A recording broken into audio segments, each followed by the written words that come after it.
अजान, काल का चक्रव्यूह। अध्याय 1, रक्त और संगमरमर। गुलाब जल और खून की खुशबू आगरा के किले की चांदनी से भीगी की गलियों में तैर रही थी। नक्काशीदार चंदन के दरवाजों के पीछे दरबारी चैन की नींद सो रहे थे, अनजान थे उस मौत से जो उनकी गलियों में खामोशी से घूम रही थी। अजहान काले लिबास में एक साया बनकर चल रहा था। उसकी तलवारें जैसे खामोशी की चादर ओढ़े हुए थी। वह एक मेहराब के ऊपर झुका हुआ था, नीचे अपने शिकार को देख रहा था। मीर बाकी, एक मुगल वजीर जो अपने दुश्मनों को शहद में घुला अफीम पिलाकर मार डालता था, वो हंस रहा था, शराब और दस्तावेजों के बीच डूबा हुआ, बिल्कुल अनजान उस अंधे फैसले से जो उस पर आने वाला था। अजान ने धीरे से अपना मंत्र दोहराया। सांस और खंजर के बीच तेरे कर्म यहीं खत्म होते हैं। उसके दस्ताने से तलवार बिना आवाज के बाहर आई।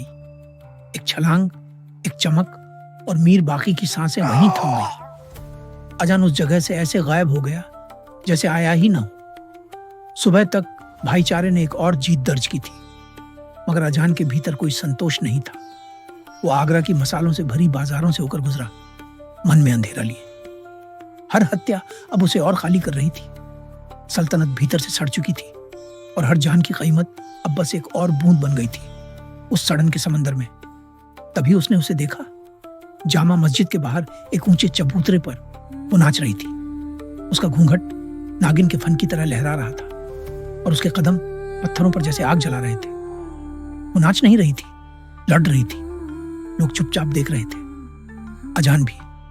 मेहर, उनकी मुलाकात 3 महीने पहले हुई थी, जब वो जनाना की छत पर चढ़ते पकड़ा गया था। उसे लगा था कि वो चिल्लाएगी, लेकिन उसने चाय पिलाई। अब वो आग की रोशनी में नाच रही थी, चेहरे का आधा हिस्सा सोने के नकाब से ढका हुआ। भीड़ के जाते ही अजान उसका इंतजार करने लगा। वो उसे मस्जिद के बगीचे के पीछे मिली। क्या अब भी छतें तुम्हें सुकून देती हैं? क्या तुम अब भी दरबार की आग में खेल रही हो? वो मुस्कुराई, मगर उसकी आंखों में वो मुस्कान नहीं थी। चलो, तुम्हें कुछ दिखाना है। वो उसे शहर से बाहर एक पुराने जैन मंदिर के खंडहरों में ले गई। वहां प्रार्थना पत्थरों के नीचे दबी थी एक चमकती हुई चीज, एक क्रिस्टल। न इस धरती का, न इस युग का। उसमें रंग लहराते थे जैसे पिघली आग। मैं इसे फतेहपुर में एक मिशन के दौरान लाई थी। ये मुझसे सपनों में बात करता है। अजान पीछे हट गया। ये खतरनाक है। या फिर पवित्र।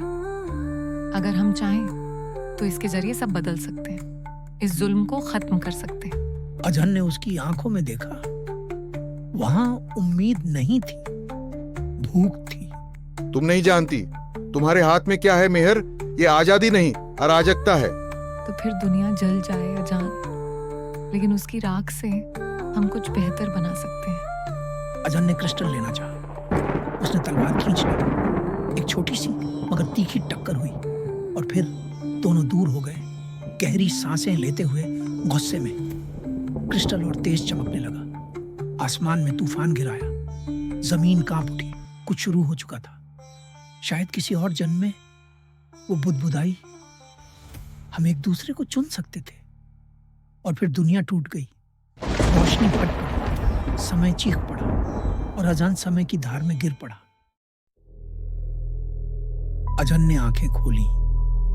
चारों तरफ राख थी, धूल थी और खून। एक पत्थर का ऊंचा स्तंभ उसके सामने खड़ा था। उस पर लिखा था, चक्रवर्ती अशोक, संपूर्ण भूमि का अधिपति।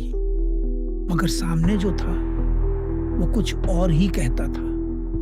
लाशें बिखरी थीं और उनके बीच सम्राट अशोक खड़े थे, अपने हाथों से एक सैनिक का सिर काटते हुए। ये क्या हो रहा है? मैं यहां कैसे पहुंच गया? अजान की आंखों में खौफ था, जैसे वो वक्त के किसी ऐसे मोड़ पर पहुंच गया हो जहां इतिहास सिर्फ किताबों में नहीं, खून में लिखा जा रहा था।